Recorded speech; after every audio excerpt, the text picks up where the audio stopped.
Hi there, it's Renee Hobbs, and today's date is, oh my God, it's the 20, is it the 27th or the 28th? It's the 27th, 7 p.m. Eastern. I am here with the amazing students of EDC 534. This is digital authorship, and we are steaming toward the end of the semester, and I'm just so happy to be teaching this class this semester. And I just finished finally grading your multimedia reflective evaluations, which you wrote now 2 weeks ago, and I was just really impressed with the work. So I tried my best to pull apart and find limitations and weaknesses, and it was not easy. Okay, so I gave it my best shot on it, but you should be getting an email with my feedbacks and comments in the bottom there. So immediately now I'm going to start working on Leap 3, which is your collaborative project. So I'm doing my best. Part of the reason why I'm so struggling with my grading this semester is that my travel schedule has gotten unexpectedly and wonderfully complex. So you guys know that just a couple weeks ago I was in Rome. Right now I'm in Israel, right? So, and I'm at this amazing educational technology conference run by the largest educational publisher in Israel. And Israelis are fascinating. So I'm having a deep dive experience. We're at a hackathon in the middle of the Negev desert. And that means that in 24 hours, we are building a little piece of ed tech as kind of proof of concept. And our team is struggling like crazy because I made a big deal about wanting to do a cell phone app. Teachers in Israel are even more freaked out about cell phones in the classroom than we are, if you can imagine that. Right? But it's been a struggle. But it's good creative struggle trying to communicate with developers and coders about pedagogy. Anyway, so that's what's going on with me. Hopefully I'll have more to report on that next week. But let's take a look at what's on our calendar for this week. First thing I want to do is talk with you about what the experience was like for you guys making these amazing comparison contrast documents. As I'm getting, what happened there? As I'm getting them, I am posting them here on this page, and I do hope you take a few minutes to look at these examples. They are really, really interesting. Right? So you, again, chose many different creative ways to do the comparison contrast, to synthesize and to represent it visually. You use many different ways to do it. So it's absolutely fascinating to see what some of your things have in common and where you took divergent paths. But why don't we just start with, what did you like and dislike about doing a comparison contrast activity like that? What did you like about that activity? What drove you crazy about it?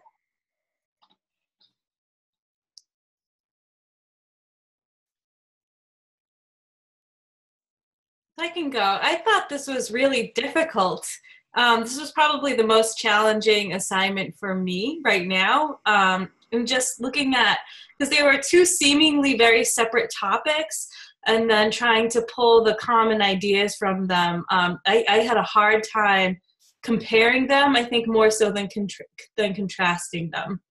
And then trying to create that in a visual way was it was really difficult. Thanks for sharing. That's a good description, Kristen.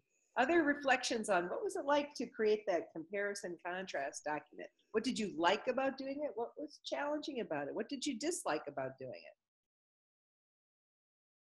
I feel the same way as Kristen. I found it difficult to find the compatibility or, to compare them. I just struggled with finding that information because they were very different and alike, but not as alike as I expected them to be. Mm-hmm. Thanks a lot. One more reflection. What did you notice about how you went about the problem? How you solved the problem? How did you solve the problem?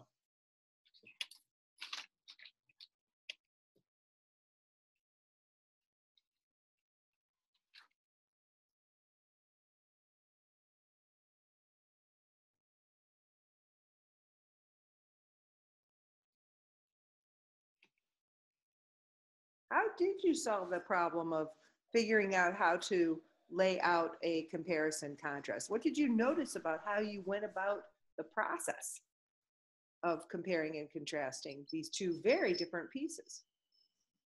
I can talk a little bit about that. So when I went to go actually physically make the visual, I started sort of putting the contrasting points in, and then I gave myself sort of broader topics that I felt they both fell into. So like I did an infograph, and I used the term evaluation because that was sort of a very broad theme that both touched upon and how they related. And then the significance of having an audience. And even though they were talking about it in two different ways, they both felt there was a significance to that. So I think that was how I went about doing it anyways.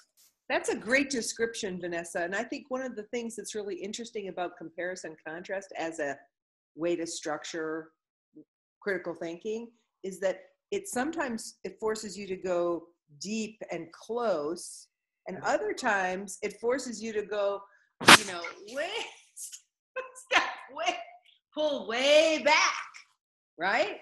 And that is a really intriguing thing about the nature of that analytic tool, right? So I'm glad you wrestled with it, and I think there are a lot of really cool ideas that are embedded in those charts.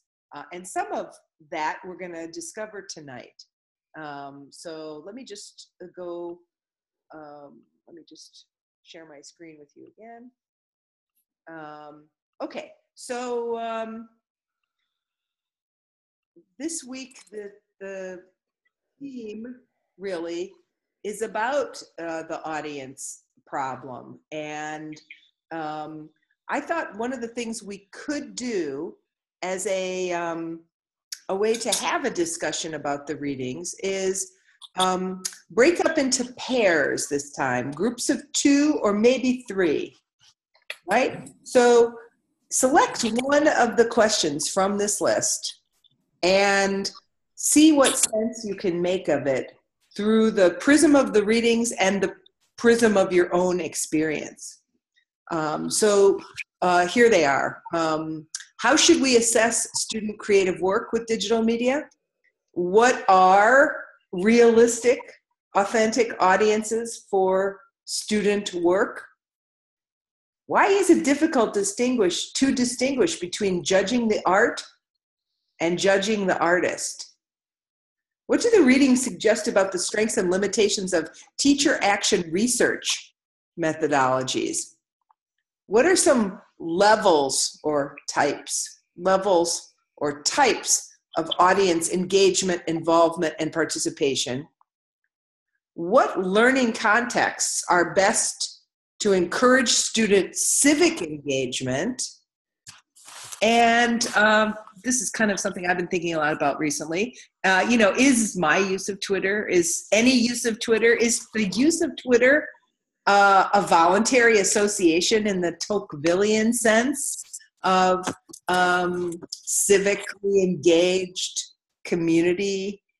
Is our use of Twitter a form of civic engagement as a voluntary association in the Tocquevillian sense?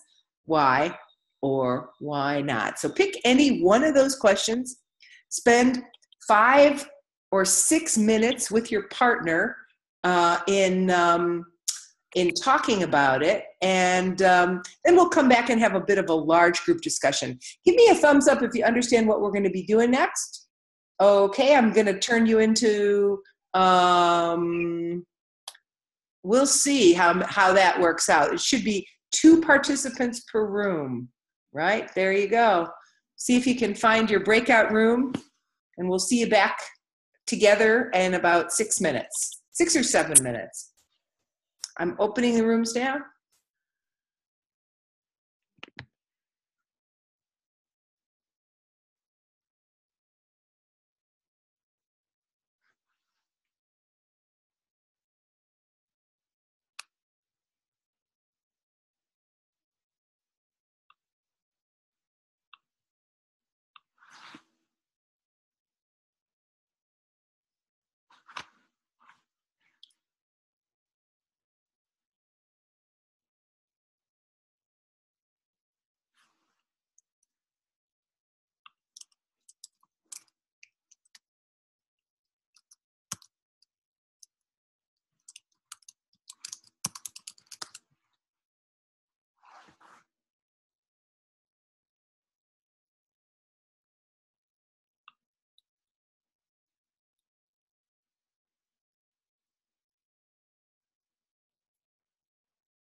Okay.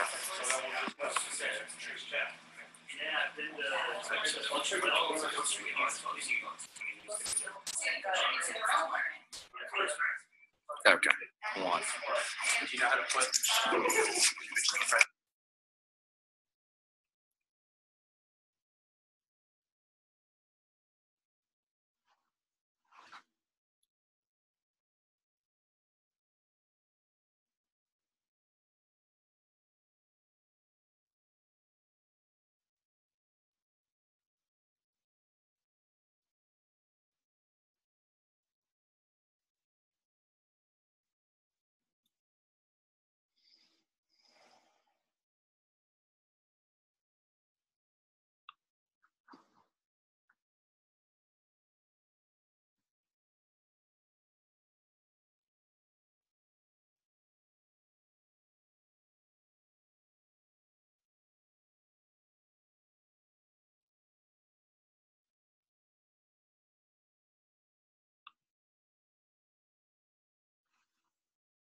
Hello, this is Amy Gaddis, and today's workshop is entitled How to Select an Authentic Audience for Your Writing.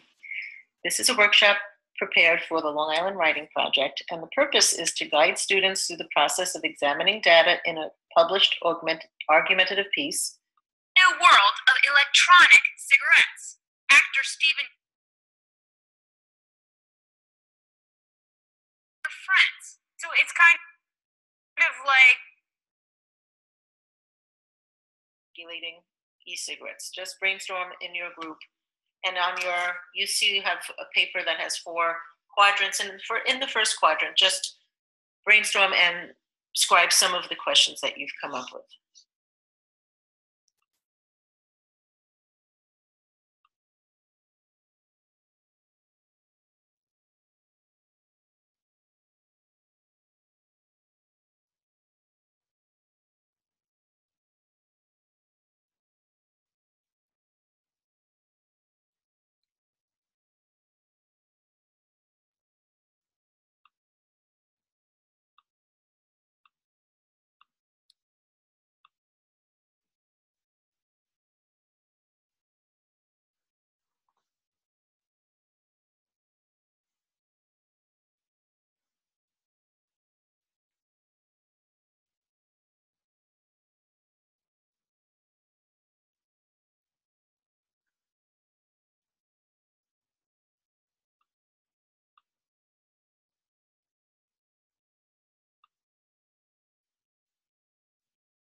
Hey, James, how are you? Hey, James. Hi. Hi, how are you? Good. How you doing? Oh, pretty good, pretty good. Okay, so everybody else is in the small group, but here you are. So you and I will be a group for now, right? Till the group Okay. is back. So they have about 3 more minutes on their group. So Oh, I let just me share my screen with you. So here's what we're actually doing, right? So there's, oh, that's last week. Sorry about that. Okay. So we're talking about one of these questions. Maybe you look over one of those questions. We're only going to have a couple minutes, but which of those questions looks most interesting to you and why?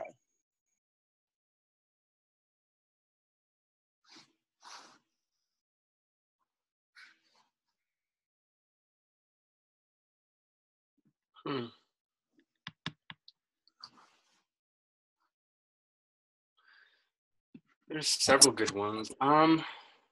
I thought it was interesting of how the first one there, how we should assess students' creative work, and I thought it was pretty enlightening because of whatever their expectations was. That had a large indication of whether or not they're going to like it in its entire totality, in a sense.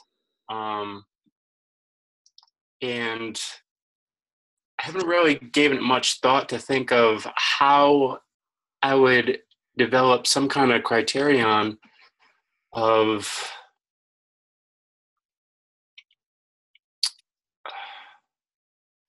creating a sense of awareness of how to look at what is being, presented. Right. And right. And that's partly because kids are used to seeing pretty highly produced popular culture, right? And so when they encounter something that's made by their peers and, it's not highly produced, it's not slick. And sometimes kids are really harsh on each other, Absolutely. because they're not always, they're not even reflective of the fact that, oh yeah, you're unconsciously, you're comparing this to, what gets produced in Hollywood, right? Yeah, and even just even to even address that just topically lightly, it's such a crazy dynamic to even almost comprehend as adults because of all the changes that are constantly happening. Yeah. And how to portray that to them on such a rudiment level.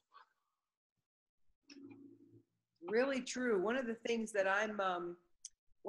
oh, hey there, Donna, how are you? Good, thanks. Pretty good. So here we are. I'm sharing my screen. We're just chatting a little bit. The other students are in the chat room, right? But James and I are talking about these questions. I think the one we're really focused on is the first one about assessing student work. I'm starting to think a lot more about it because I'm at this conference where we're talking about the relationship between the professional and the amateur, and how, the rise of YouTube has meant that amateurs, with their low production values, are actually pretty appealing to kids. And so maybe kids wanting to be YouTubers or wanting YouTube fame is kind of becoming another kind of aspirational goal, the same way people of an earlier generation wanted to be athletes and musicians. And it's in part because being a YouTuber is seen as like more accessible. And that is the sense that kids grow up now thinking, well, they maybe could have a realistic, authentic audience. You know, I could produce YouTube videos and have people really watch them. Whereas, you know, that was a bit theoretical, you know, with youth media, whether there'd be a real audience or not, you know? True. My daughter is 12, and she and I have had that conversation about how she interacts with YouTube and the idea of creating unboxing videos and critiquing her toys. So it's not enough just to buy the toy and to play with it, but to see what others think about it and research it, and then critique it and post your critique for other people to critique theirs too. So I think that's kind of an interesting sort of an interactive media twist. We don't just give them the, you know, three-dimensional toy to play with. They actually take it into the media space. Wow. Now, if you were looking for a topic for your final paper, Donna, it would be a wonderful, wonderful topic. Okay? Because this issue of the unboxing video as a new genre that you can make themselves, right? And the complexity, like you just laid out 5 layers, right? 5 or 6 different dimensions of that. It's a very interesting topic. Okay, it looks like we're back with the whole group here, so I'm very happy to see you back. Of course, you know, that was not enough time, right? Because those concepts, those questions are really rich. But we'll do the best we can with it. Let's just see if we can share some ideas that came up in our discussion that were interesting. Who wants to go first? And who's making that terrible noise? I'll go ahead if, yeah, it seems like someone, the mic needs muted. So. Mic needs muting. Yeah. Is it okay that I go ahead? You sound great. Okay. All right. Well, we discussed, and forgive me if I pronounce her name wrong. Is it help me out, Renee? It was Han Yang? Yang. Okay, I was close. All right. We discussed the question of the difficulty between judging the art and the artist. And I brought up the fact that both of the articles used peer-to-peer evaluation. And I can see the point in that, because I think as teachers, we tend to pull in our own preconceived ideas. And we fashion the idea of the artist being the student and the art being the work they produce. And we found that we tend to bring preconceived ideas of student ability to that as well, along with, sometimes a forced idea of product. We impose rubrics on students, to get the grade and whatnot.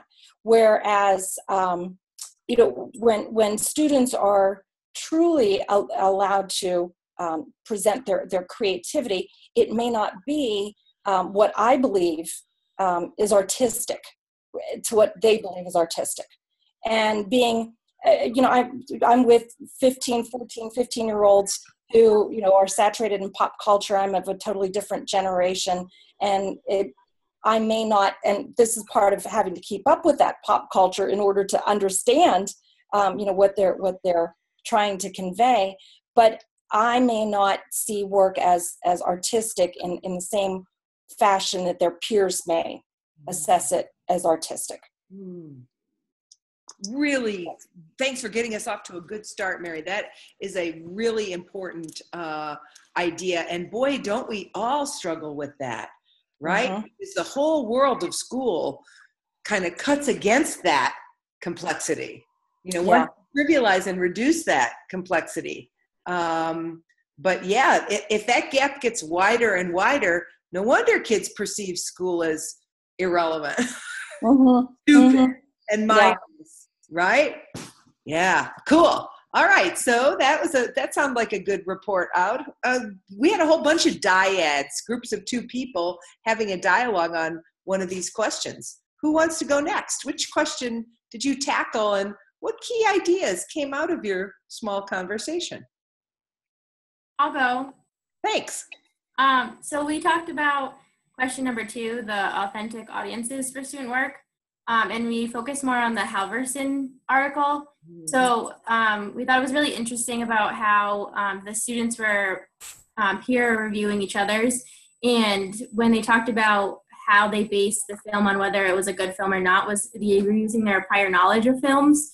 So they were bringing in like their expectations for a certain genre. So if they met those certain criteria, that it would be, that genre they would say would be a good film. But if it wasn't meeting that criteria and they didn't meet the expectations, they would say that it wasn't. And then it also went with storytelling too. If it met a certain storytelling criteria, then they felt that it was a good film. And then it was really interesting to read about the rule breakers and the things that maybe didn't fit the genre, but they thought it actually really worked for the film and they really liked it. So it made it more authentic because students had these expectations for these films and they knew what they were looking for when they were watching them.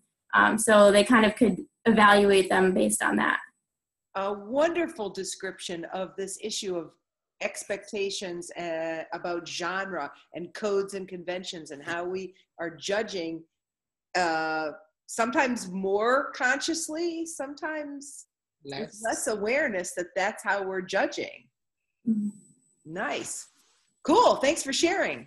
Let's hear from another dyad. What were some key ideas that came up from your discussion? Which of these questions did you tackle?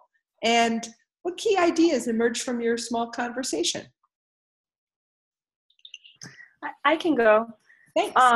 So my partner and I we spoke about the authentic, what are realistic, authentic audiences for student work. And I was thinking, besides each other, because that's often sort of the fallback that teachers have easier access to. And the couple of times that I've seen this happen, it's usually if it's like a community organization or something that's like sponsoring this student project for whatever reason.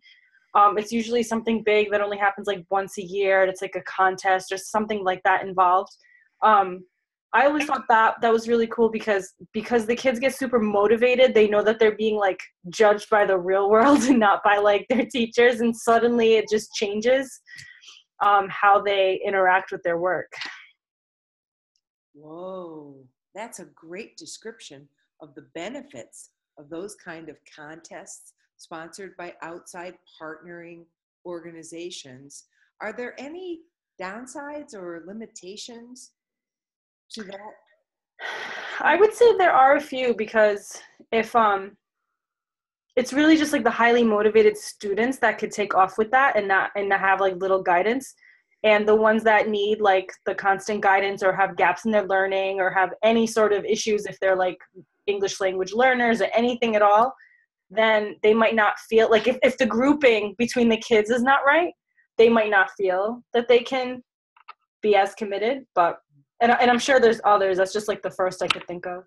I certainly have seen that phenomenon that you're just describing happen, where the composition of the group or some of the differences between the learners creates this sense of like, we can never create something that is worth submitting to the contest. And I've even heard teachers suggest that their reputations are on the line, so we're not going to submit your project to the the external agency's contest. And those attitudes could just really create terrible that could be really demoralizing for a young learner. Absolutely. Yeah. On the other hand, like you said, there are some real positive benefits there. Okay, so So Yeah, Winnie. yeah, so she just described. I was her partner, so she just described the audience, the student audience learning lesson. But I just wanted to talk about. We did discuss about the Twitter question. Good. And that was really, it was, I couldn't believe that both of us had so much similarities amongst us. The sense that, if you went for this class, that was precisely what the question was, should we be using Twitter? Now, my take on it is, if it weren't for this class, I would probably be very slow in using Twitter. I had a Twitter account for many years, a good number of years, but I wasn't an active Twitter user. And so is she. She wasn't also an active Twitter. So based on this class being a digital communication class, Twitter is part of the way where we can communicate amongst each other. And so why and why not? Why? Because it's part of the class. It's something that it's a tool that is necessary for this class for us to use. And then why not? Because if we didn't get involved with the Twitter, then you would be lacking some of the contents and communications that go into the class. We are to go in and put some information in the Twitter. So, I mean, that's the way we took it. So I think that I have come to appreciate it more, because I think that it's a very good means of sharing information, I'm really glad to hear that you talked about it, that you discussed it, and that you thought a little bit about it in relation to this class and into your professional identity. I've been feeling a little guilty about making you use Twitter. The reading. The other thing that we discussed was, because when I started to share this amongst other friends of mine, colleagues, people, they began to convince me that actually Twitter is much easier to use than other social means of communication, social medias. And we were arguing about whether, in fact, it's true, because personally, I felt like Facebook and Instagram, like she said, were much easier to use than Twitter. And some people are saying, no, Twitter is much easier to use. I mean, so it depends on how anybody wants to look at it. And then somebody made an analogy some time ago to tell me that the hardest one is actually Facebook. If somebody was really coming into social media, that Facebook is really hard to kind of manipulate, Yeah, and I wonder if you're forced to use Twitter as a part of the grade, are you genuinely learning about the practice of democratic participation in a community, right? If it's assessed and graded, and if it's assigned, yeah, are you genuinely learning about participating in a social community? And then I also wonder, so if you're in a closed community, because although theoretically your tweet could be read by anyone, if you're not using hashtags, maybe your tweet only reaches a infinitesimally small audience. So I wonder about your thoughts about this. Is the instructional use of Twitter teaching the right lesson about participating in a voluntary association of citizens? Or is it another kind of manipulative thing on the part of a teacher who's a control freak and is trying to make sure you do the work? I think it is a good educational tool, just because, speaking for myself, like, I had Facebook since it came out when I was in college, and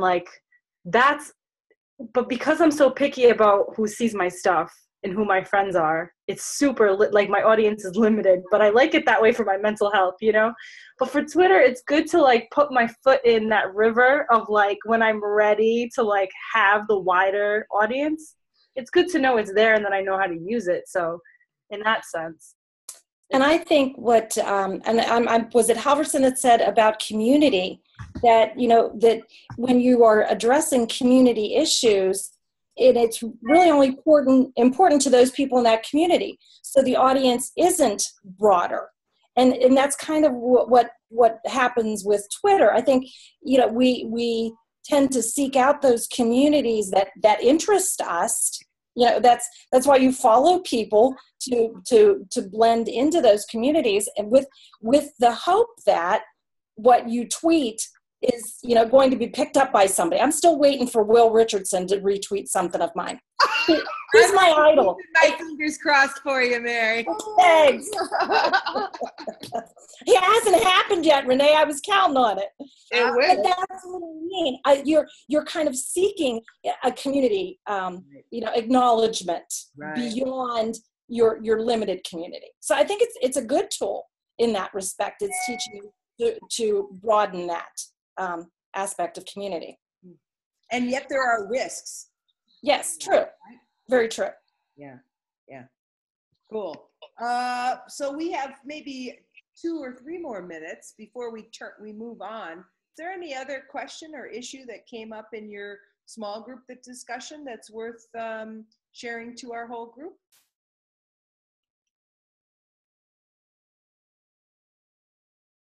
Hung in. Mary and I talked about 2 questions, and there's another question I would like to mention. We also talk about how should we access students' creative work with the digital media. We talk about this question, and then we found it's hard to tell the difference between access and evaluate. So I would like to know something from you about this access and evaluate.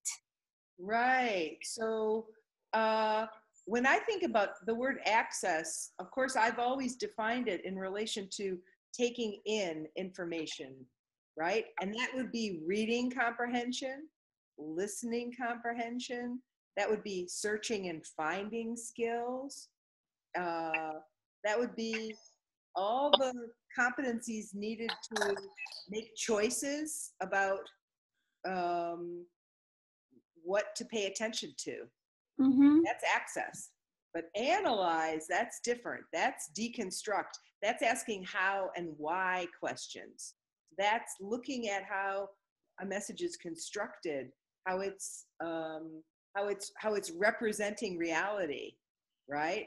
So analysis is a different competency than access. Now, Julie Quiro and I sometimes argue about this because she thinks I sometimes trivialize reading comprehension as just an access skill, as if that's not important. But I think it's a really important skill. And she thinks reading comprehension is aligned with analysis, that you can't do reading comprehension without, or viewing comprehension, or, you know, listening comprehension without doing analysis. But those are kind of where the model has a little slippage, I think. Mm-hmm. Right? Because naturally, when we're reading, some of us have been trained to analyze as we read, but not everyone, right? Mm-hmm. Not everyone. So Thank you. That's partly why we like that distinction between access and analysis. Mm-hmm. Okay, so in a way, these 2 articles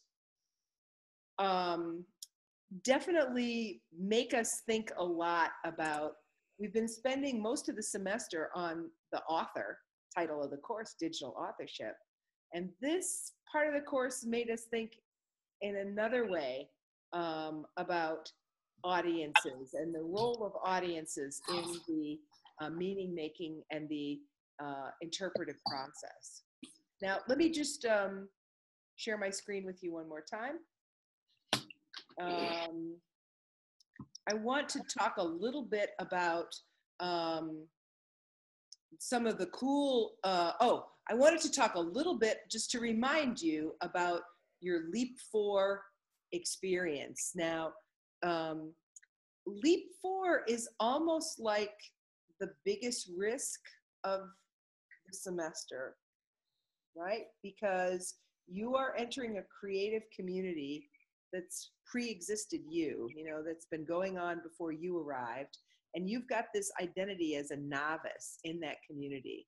And so in some ways, this Leap 4 is an opportunity for you to reflect on how you manage risk, how you encounter your own collaborative and creative tendencies. This Leap 4 might make you very uncomfortable, or it might just feel like the warmest, sweetest, most wonderful water you've ever swum in, and I just want to acknowledge that wherever you're at in that spectrum, whether this assignment gives you the heebie-jeebies or whether it's like really blissful, right? It's okay, right? And the main opportunity really here is, can you have an experience, reflect on that experience, and then make a connection to what you've been reading and thinking about all semester, right? So this is not, Leap 4 is not where we're going to be evaluating your poetry, right? Or the song lyrics you post, or the drawings, right? It's really not about that. It's really an opportunity for you to engage in creative practice and then think a little bit about your identity position. So I just wanted to make sure you were comfortable with that. And if you have any questions about Leap 4, probably the best way for you to talk about that with me is to tweet me, right? To tweet me. So let's talk a little bit about what I'd like you to do next week, because we are steaming toward the end of the semester. And here are the non-synchronous activities, just a few that I'd like you to do this week. The topic that we're dealing with is transgression, chaos, and messy engagement. We're asking the question, why do teachers sometimes become overwhelmed with and exhausted by the practice of digital and media literacy in schools? What makes it maybe harder than other kinds of teaching and learning? And how do teachers manage learner engagement? So we're going to watch a 13-minute classroom process video. It was produced in England many, many years ago. It's a really old video. And it's like we're going inside an urban, working class, middle class school in London. What I'd like you to do is watch that video and then comment on some key features of the pedagogy, considering some of the strengths and limitations of this teacher's pedagogical approach and the execution of her lesson plan. So I want you to compose some comments using the YouTube comment function, because really now, this week, we're thinking a little bit about your leadership identity, providing feedback to other teachers, right? So what can you say to this teacher? What do you notice about her pedagogy? What are the strengths and limitations of the pedagogy as you see it? And then I'd like you to do something like the same thing, except this time with a student work. I'd like you to watch this student-produced video, which is called Cipher. It's produced by 2 young students in Kara Clayton's class in Thurston High School in Redford, Michigan. Imagine you're giving feedback to the student and offer warm and cool feedback on this student-produced video project, right? And so for this one, you'll use the ANT video annotation tool. Now, for the third thing I'd like you to do is I'd like you to choose one of the readings below. And after you're done, compose 3 tweets to summarize, quote, and comment, right? a really interesting essay by David Buckingham called Media Education and the End of the Critical Consumer. It was published a long time ago now in Harvard Ed Review. A piece that I wrote about my own daughter, Rachel, who happened to teach some digital literacy to third graders in Philadelphia, and what happened in her school as she used comic book production activity to explore a complicated topic. And then, and especially for those of you who are my PhD to be students or PhD students, Chapter 3 and Chapter 4, which is like the lit review of a really great and interesting dissertation called Producing Pedagogy, Exploring Masculinities, Femininities, and Sexualities in and Through Digital Media. That's a doctoral dissertation by Shannon Moore from the University of British Columbia. Really great example of the best contemporary scholarship that's happening in the field right now by the new generation. So what I want you to do is choose one of those 3 pieces, and when you're done, I want you to compose 3 tweets to summarize, quote, and comment. What questions do you have about that work that's coming up? Any questions on that? Okay, it should be fun. As you can see, because we are steaming toward the end of the semester, the balance of activities is going to start to shift, because the month of April, and that starts next week, is your month. You are completely in control of your learning for the month of April. I'm pretty much going to just say, work on your final project. Work on your final project. That is the 80 or 90% of the work for the next, in April, is your project. I was really happy to get a whole bunch of emails from you. I've responded to some of you and suggested readings to some of you, and I'll check my email in the next couple of days if I haven't yet responded to you. And I'm happy to talk to you on Skype or Twitter or WhatsApp to talk more about your project. But realize the process of finding a topic is a discovery process. So it's not a commitment. If you emailed me something and a week from now you change your mind, it's okay. So it's finding a topic is a problem-finding experience, and you roll with it, right? And it changes as you explore. You explore more, it changes. So don't feel like whatever you've emailed me, you are set in stone and committed to do that. But now is the time to start working on that project, because otherwise it will become really unmanageable at the end. All right, so then just kind of a final review here. There's the entire list of what's coming up for next week. This week you will by today or tomorrow send me an email about your plan for your final project. Next week you will have done your creative madness at hit record and written me a little reflection about it. The week after that, your final reflection, and then these 2 projects really both part of your final project. So any questions about those deadlines that we're steaming toward? Okay, so there's just one last thing that I wanted to talk about. You're going to be getting an email invitation from me in the next week or so, because I feel like for those of us who can have a face-to-face encounter, we should. And so I'm going to invite you to an informal gathering at my house. We'll have a glass of wine and we'll just basically see each other in 3 dimensions. Some of you I might not be seeing this April because you're living far away, but I might be seeing you at the Summer Institute again, right? So all is not lost. Whether I see you in April or I see you in July, I'll be looking forward to that. Okay, so we've kind of reached the end of our terrain for tonight. I have to think of yet another cool hand signal. This is getting very difficult, so I'm going to defer to my team here.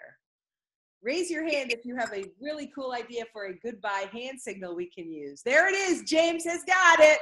All right, James. Thanks, my friend. All right. We're reindeer tonight. We'll see you next time, guys. Have a great week. Yeah. Enjoy yourself. Thank you. Good night. Good night.